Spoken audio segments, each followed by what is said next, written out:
Halo warga pecinta KDM. Ternyata zaman dulu Yong Sefra Otman ini pernah dibully guys, pernah dihujat guys, dihujat oleh netizen Malaysia. Wow, luar biasa. Ternyata netizen Malaysia dengan netizen Indonesia itu 11-12 guys. Mereka juga ternyata suka menghujat guys. Nggak semuanya tapi ya, disclaimer on ya. Tapi dulu Yong-Sefra Otman ini pernah dihujat guys. Wow, luar biasa. Nah yang jadi pertanyaan, kenapa bisa seperti itu? Apa alasannya? Kenapa Yong-Sefra Otman ini dulu dihujat? Apa alasannya? Apakah ada hubungannya dengan partai politik gitu? Apakah ada hubungannya dengan karena Yong-Sefra Otman ini gabung dengan partai komunis gitu? Kemudian kalau saya perhatikan ya, Yong-Sefra ini agak mirip-mirip seperti Kang Deddy Muladi. Kang Deddy Muladi sangat transparan ya. Dia membeberkan gitu ya. Dia melaporkan melalui media sosial pengeluaran anggaran bulanan gitu. Ya, kemudian ketika rapat juga dia bikin videonya, dia rekam gitu. Sama halnya dengan Yong-Sefra Otman. Baru-baru ini Yong-Sefra Otman ini ya, dia memosting anggaran yang dikeluarkan setiap bulannya guys. Wow, luar biasa, sangat transparansi sekali. Nah yang jadi pertanyaan, kenapa bisa seperti itu? Kenapa Yong Sefra ini meniru apa yang dilakukan oleh Kang Deddy Muladi? Apakah ini pertanda bahwa mereka akan jodoh? Kemudian baru-baru ini Kang Deddy Muladi mengurus yang namanya paspor guys. Dan banyak netizen mengatakan bahwa sebentar lagi Bapak Aeng akan pergi ke Malaysia menjemput Yong Sefra Otman. Nah, yang jadi pertanyaan, apakah Kang Deddy Muladi akan berangkat ke Malaysia atau tidak? Apakah Kang Deddy Muladi akan melamar Yong Sefra ini atau tidak? Apakah mereka ini sefrekuensi? Bagaimana fakta yang sebenarnya? Ada satu fakta menarik atau fakta yang jarang diketahui seputar Yong Sefra Otman ini. Apa itu? Dulu Yong Sefra Otman ini pernah dibully guys, dibully oleh netizen Malaysia. Ternyata netizen Malaysia dengan netizen Konoha itu 11-12 guys. Suka ngebully juga. Waktu pertama kali Yong Sefra Otman ini jadi ahli parlementer atau anggota DPR di Malaysia. Nah, yang jadi pertanyaan, kenapa dia dibully? Melalui postingan daripada Yong Sefra ini, melalui pernyataan daripada Yong Sefra ini beberapa tahun yang lalu itu karena ada hubungannya dengan perbedaan politik ya. Ini ada hubungannya dengan masalah politik ya, ideologi politik yang diambil oleh Yong Sefra. Jadi di Malaysia itu ya, orang yang bergabung dengan partai DAP yaitu partai yang dihuni oleh orang-orang Kristen ya, yang dihuni oleh orang-orang Nasrani ya, yang banyak kadernya orang-orang Tionghoa ya, orang-orang non-Islam.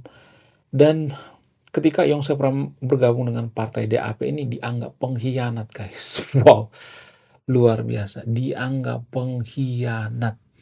Padahal kalau menurut saya pribadi ya, mohon maaf ya, walaupun ya banyak orang mengatakan bahwa partai daripada Yong Sefra ini adalah partai komunis, menurut saya pribadi berbeda jauh ya partai komunis di Indonesia, PKI di Indonesia dengan PKI yang ada di Malaysia, berbeda jauh. PKI yang ada di Indonesia itu adalah kumpulan daripada kader-kader SDM rendah gitu.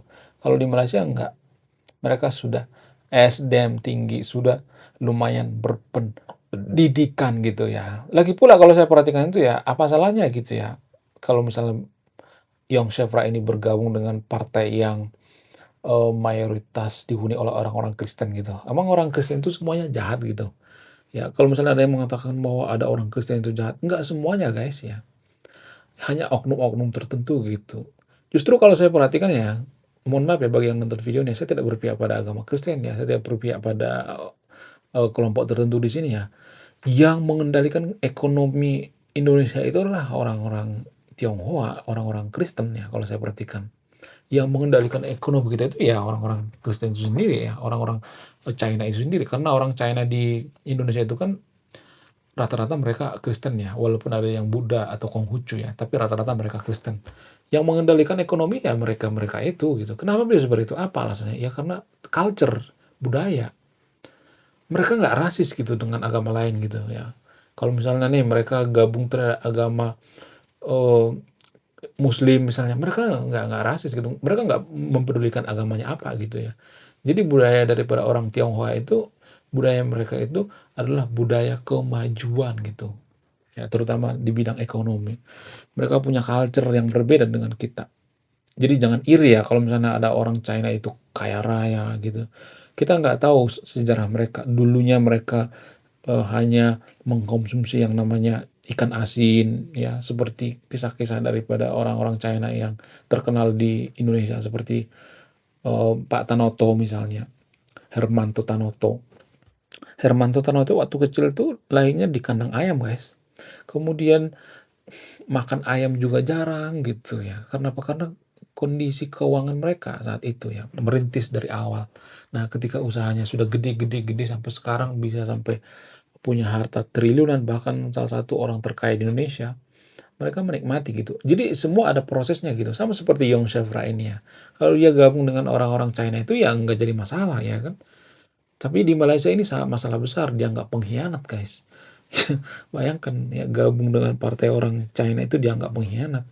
Ya bisa aja Yong Chevra itu nanti the next triliuner ya kan. Kita nggak tahu kan karena Yong Chevra ini kan salah satu keluarga yang berada guys ya, punya harta yang banyak juga ternyata, bukan kaleng-kaleng guys, bukan orang sembarangan ya. Ya 11-12 dengan Kang Deddy Mulyadi. Kang Deddy Mulyadi kan sudah berkecukupan ya, sudah punya cukup lah ya dari usaha ini dan itu ya. Jadi dia tidak harus bergantung pada gaji dari pemerintah ya kalau saya perhatikan. Kemudian baru-baru ini Yong Chevra mempublis anggaran yang dianggarkan oleh pemerintah gitu, berapa yang habis ya, berapa yang keluar ya, pemasukan dan pengeluaran dipublis di media sosialnya. Menurut saya ini sangat transparansi. Jadi ini bukti bahwa Yong Chevra ini adalah orang yang jujur gitu, bukan kaleng-kaleng guys ya, bukan orang yang suka nipu gitu. Itu pertanda bahwa seorang pejabat itu sangat transparan ya. Dia memposting ya pengeluarannya per bulan berapa gitu ya. Sangat-sangat luar biasa ya. Kemudian bagaimana dengan KDM? Apakah KDM juga transparansi? Sangat ya, sangat. Satu frekuensi dengan Yong Chevra. Makanya kalau saya perhatikan tuh mereka ini jodoh guys ya, sama-sama suka membantu orang ya, kemudian sama-sama transparan ya dalam apa, dalam, anggaran dan lain sebagainya. Kang Deddy Mulyadi kan kalau saya perhatikan tuh ya, kalau misalnya dia rapat tentang anggaran itu di-videoin guys ya, di YouTube. Dikasih videonya, di TikTok dan lain sebagainya. Jadi kita tahu gitu, siapa pejabat yang menyeleweng ya, siapa pejabat yang jujur, siapa yang nggak jujur ya. Ya, itu kalau saya perhatikan ya, berbeda jauh dengan Ridwan Kamil ya. Ridwan Kamil zaman dulu nggak seperti itu, guys. Sangat jarang sekali dia mempublis apa yang, dirapatkan gitu, sangat jarang sekali kalau saya perhatikan ya. Kemudian bagaimana dengan Kang Demle? Apakah dia akan pergi ke Malaysia? Jadi baru-baru ini dia ngurus paspor, guys. Ngurus paspor untuk apa? Untuk dugaannya pergi ke Malaysia. Menurut saya ini sangat-sangat luar biasa sekali ya. Kang Deddy Mulyadi itu sangat luar biasa. Pergi ke luar negeri mengurus yang namanya paspornya ya. Wow, luar biasa. Dan dia sangat sangat mungkin ya, sangat pengen ketemu dengan Yong Chevra gitu ya. Yong Chevra juga kalau saya perhatikan tuh welcome ya, kalau mau datang ke sini ya nggak jadi masalah, kayaknya seperti itu ya dari komentar-komentarnya, ya dari para netizen-netizen Jawa Barat. Jadi kalau saya perhatikan ya, di sosial media daripada Yong Chevra ini dipenuhi oleh, komentar-komentar orang Jawa Barat gitu, komentar-komentar orang-orang Sunda kalau saya perhatikan. Luar biasa ya, kita tuh netizen yang sangat suportif ya, tapi ada kelemahannya juga gitu ya. Apa itu? Kalau ada seseorang melakukan kesalahan, kita juga nanti kompak gitu, gotong royong gitu. Gotong royong menghujat gitu. Jadi sekarang sosial media daripada Yong Chevra itu sangat ramai sekali guys. Karena apa? Karena pengaruh daripada KDM Effect ya. Itu kalau saya perhatikan. Kemudian kalau saya perhatikan tuh ya, Kang Deddy Mulyadi itu sangat suka dengan wanita yang jujur gitu. Jadi Yong Chevra dengan Kang Deddy Mulyadi itu berjodoh karena apa? Karena transparansi dalam bekerja, dalam keuangan juga seperti itu kalau saya perhatikan ya. Sangat-sangat suka dengan orang jujur dan sangat benci dengan orang yang berbohong. Bahkan kalau saya perhatikan tuh ya, Kang Deddy Mulyadi itu mengajar atau mendidik Egy ya, harus dengan kejujuran ya. Kalau Egy-nya bohong, Kang Deddy Mulyadi pasti marah besar. Kenapa? Karena itu mempengaruhi karakter, guys. Kalau kita bohong, ya bohong terus, kita tidak akan bisa menjadi negara maju, guys. Itulah alasannya Pak, kenapa Kang Deddy Mulyadi itu sangat jujur gitu. Dalam bekerja sangat jujur ya. Kita tidak akan bisa menjadi negara maju kalau bohong.